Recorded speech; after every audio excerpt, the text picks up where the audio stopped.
Hello, everyone. Chip Paul here for Non-Medical Monday. So on Mondays, we talk about the endocannabinoid system and stuff that might affect your health. And we try to, let's say, deconstruct some health topics and bring some education and clarity around things that might be affecting you or things that you need to know or things that we might need to explain or things that we're discovering and finding. So Non-Medical Monday can be all over the place. But we're doing it really to try to help you and to help you understand better how you work.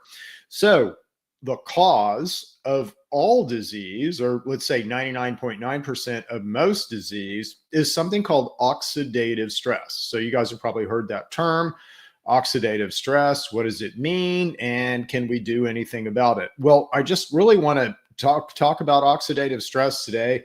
There are certainly things that you can do for oxidative stress. So we have two products. So one is called Vitality, and it has a lot of turmeric in it. Turmeric is great for oxidative stress, and this has got a good way to absorb turmeric. I don't want to get in the light there, but Vitality. And then we also have a product called Mito in True Medics. And this product is designed to really make your mitochondria more efficient. And oxidative stress is all about the mitochondria. So the way that you produce energy in a, let's say, advanced and very efficient fashion when you're in a fed state, when you're in a fasted state, you produce energy through glucose, mainly glucose transactions. And that's how a rock, or a bug or a, leaf, well, not a leaf, but let's say even things that aren't, that we would consider alive produce energy. So they do it through glucose. All cells will run on glucose. But that is not how you're designed. You're designed really to produce energy through fat, and provided we're in a fasted state, we're not 5 hours past our last meal, then we're producing energy via fat. Now, when we're doing that, we need a couple of cofactors. So we need oxygen and we need fat, and then we need the electrons, let's say, that come from that fat, and that's where we're really producing energy from. So electrons are the ultimate currency. Well, in my mitochondrial chain, there's a lot of things that can happen where I might not pass electrons efficiently. And in basically how you're generating energy in the mitochondria through this thing called the electron transport chain is you're moving electrons from like let's say walking them up a ladder of 4 different reactions. But as you're doing this, you're creating potential. And so that potential on that last step, it creates a lot of potential. And this will basically, you're putting protons on one side of a barrier, and because of this electron charging up, you're basically creating a lot of magnetism, if you will, but a lot of gradient. And so when you pull those protons, back across, and when you normalize this gradient, there's actually a wheel that works that's pulling these protons back through and back across a membrane, and that is producing ATP. So that produces ATP just almost like a water wheel. You can think of it like a water wheel. But what can go wrong there? Well, in disease, again, if I'm a pathogen, boy, I don't want you operating efficiently. I want you over here in glucose mode. So if I can stick you in glucose mode, that's great. And if I can wreck your ability to produce as much energy as you need to, in your most efficient state, well, that's great for me. So that just helps me. That helps me beat your immune system.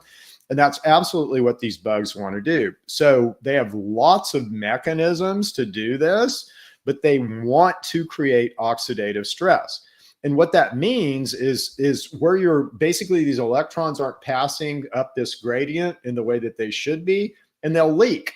And when they leak, if they leak outside at the end of this system, that last electron will bind with basically oxygen and create water. Okay, bond with a hydrogen and oxygen and create water.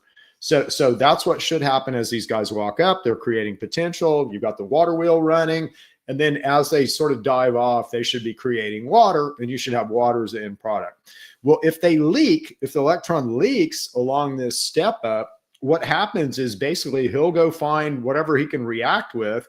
And usually that's oxygen. It could be water. So you might form hydrogen peroxide, for instance. That's actually kind of a good thing. And your body will turn around and say, hey, I'm leaking electrons. I have some oxidative stress. I'm going to use that hydrogen peroxide to defend myself. I'm going to use that hydrogen peroxide as an immune tool, and I'm going to use it to fight whatever is causing that oxidative stress. So in a perfect world, that's how it works. But regrettably, in, let's say, a lot of insult, if you got a lot of insult, you're going to be leaking a lot of electrons, you got a lot of oxygen. So you're going to perform superoxide things, and those are reactive. Those will bind with fats, and those will wreck fats. Those will cause oxidation, lipid paradoxation, which is kind of the cause of Alzheimer's and a bunch of stuff. So we don't want that to happen.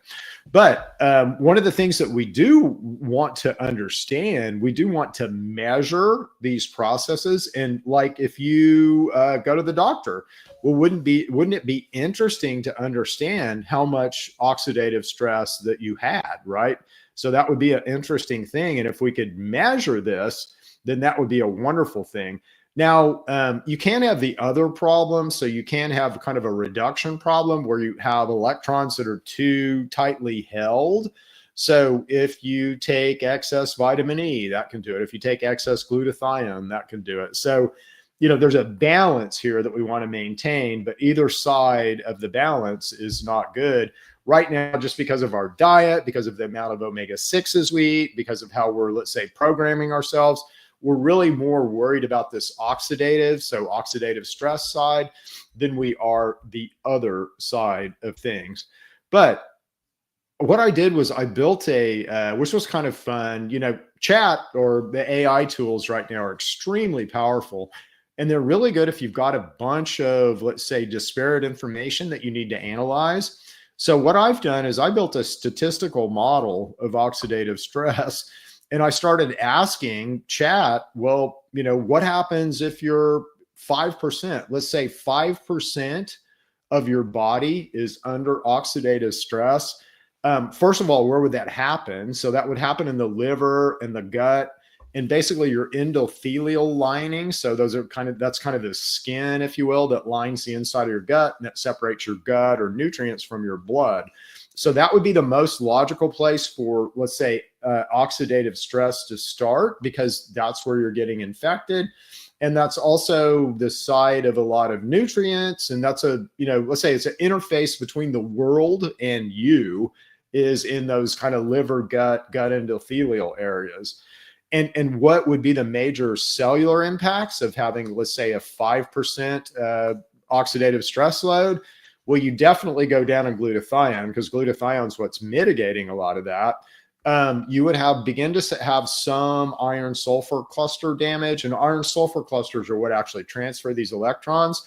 They're sensitive. And if you have oxidative stress, you won't be able to rebuild them. And if you can't rebuild them, then you can't transfer electrons, which creates more oxidative stress. So you've got kind of this mechanism that is a threshold mechanism that if you reach too much oxidative stress, you're almost not going to be able to get out of the loop. But what would this 5% do as far as diseases? What will we begin to see? So we begin to see some IBS, some gut permeability, some non-alcoholic fatty liver disease, some let's say, hypertension, some, a little bit of heart stuff, some mild fatigue, and some brain fog, things like that. But the estimated risk of this, the onset, is pretty low. This is subclinical. Just something like a minor, I can't talk. Something like a minor parasitic infection, a minor H. pylori infection could cause this. But it's low risk, subclinical, and symptoms may be reversible with lifestyle. Again, you can intermittent fast your way around this if it's at this level. You can likely diet your way around this if it's at this level. So if your infection's not, let's say, bad enough to be causing a lot of oxidative stress, then it's pretty easy to fix at the 5% level. Now at the 10% level, now you've got more stuff involved. So now you're beginning to involve not just your liver and your gut area, but also your pancreas and your brain. This would be called more chronic, let's say, inflammation. Now you've got a lot of stress on your iron sulfur clusters. You've got stress on complex 1 and kind of how you're stepping up these electrons. And you've got stress in aconitase, which is complex 1. So what would be expected as far as symptoms to see? insulin resistance, H. pylori proliferation. So again, if you've been told you have H. pylori, if you have burning, gastric upset, things like that, you have H. pylori, and it would proliferate under 10%, and it can also certainly cause 10% of oxidative stress. So it's kind of the chicken or the egg thing. Neuroinflammation will cause this, or what would be a result of this. So again, if you're having enough of this going on in your tissues and your nerve system, you're going to have some neuroinflammation. And again, this is enough to cause small intestinal bowel overgrowth, GERD, and endothelial dysfunction. Okay. So what's the risk level here? Well, it's medium risk. So now we're getting early signs of metabolic syndrome, digestive dysfunction, things like that. What if you're at a 20% oxidative stress load? Now we're affecting the liver, the pancreas, the brain, the immune cells, and the bone marrow, okay, at 20% oxidative stress load. We're getting severe electron transport chain dysfunction, impaired homeostasis, impaired DNA defects, which means cancer. Your likelihood of cancer is going to go way, way up. What might you expect to see disease-wise? So certainly type 2 diabetes, autoimmunes, rheumatoid arthritis, MS, Hashimoto's, cognitive decline, so Alzheimer's, dementia, Parkinson's, fatigue syndrome, being chronically tired, anemia, chronic inflammation, gut-brain axis disruption, so IBS, things like that. In the risk category, now you're high risk, you're in functional decline, and it's multiple systems that are being affected. So it's not just, let's say, the site of infection, it's multiple systems now, because this is becoming so pervasive and bad. It'd be like a giant fire, you know, in the smoke, causing all kinds of damage and disruption. So that's exactly what's happening. What about 50%? So if you're 50% oxidative stress heavy, that is severe and catastrophic. That's going to affect your brain, your heart, your kidneys, your immune system, mitochondria in every single organ. You're going to have iron sulfur collapse. You're not going to be able to basically rebuild the things that you need to be able to move electrons. You're going to begin to have irreversible DNA damage. You're going to have iron dysfunction, all kinds of things. So this is severe Parkinson's, Alzheimer's. This is what happens in heart failure. This is what happens when you have a heart attack. This is what happens in chronic kidney disease. This is what happens in cancer.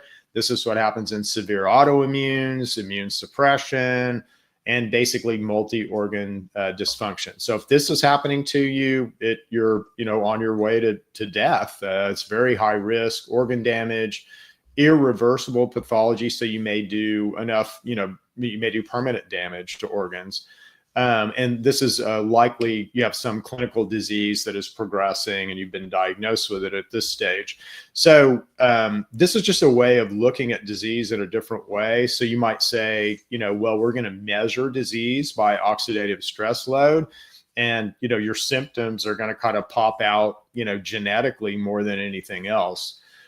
So that's kind of what we're looking at. Now, can we reduce oxidative stress? Yeah, absolutely. We can greatly reduce oxidative stress with products like our Mito product, which is a mitochondrial product. This product is designed to help boost the health of your mitochondria. So if you look at kind of what mitochondria need in order to be efficient, in order to really pass electrons to create this gradient, and also, what do they need to, let's say, divide? And if one's broken, what does he need to be able to divide and create a new perfect little mitochondria? He needs the stuff in our mitochondrial supplement. This supplement, Vitality, really helps cut down, let's say, on the incidence of oxidative stress. So it kind of helps, let's say, suck up some of those bad electrons and cut down on the amount of noise in the body. So if you're having a lot of oxidative stress, I'll ask chat. No, I will actually I'll put it in the comments, but how much this actually would cut down on your oxidative stress, in these percentages. But a product like this is going to cut it down. It may cut it down 5%. It may cut it down 10%.